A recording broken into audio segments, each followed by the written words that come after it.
ফিলিস্তিনের গাজা ভূখণ্ডে অবিরাম হামলা চালিয়ে যাচ্ছে ইসরায়েল।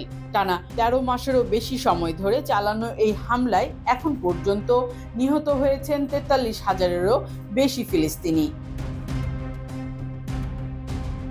সৌদি আরবের যুবরাজ মোহাম্মদ বিন সালমান মন্তব্য করেছেন, ইসরায়েল বাহিনী গাজা ও লেবাননবাসীর ওপর সামরিক আগ্রাসন চালাচ্ছে।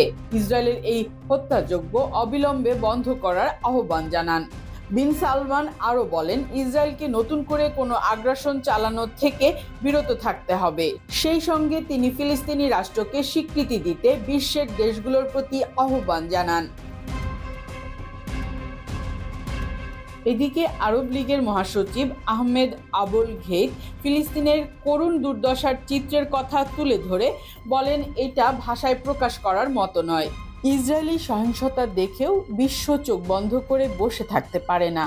অন্যদিকে লেবাননের প্রধানমন্ত্রী নাজিব মিকাতি বলেন, লেবাননের হিজবুল্লাহর বিরুদ্ধে যুদ্ধ করছে ইসরায়েল, কিন্তু এই যুদ্ধ তার দেশকে নজিরবিহীন সংকটের মুখোমুখি করেছে, দেশের অস্তিত্বকে হুমকির মুখে ফেলেছে।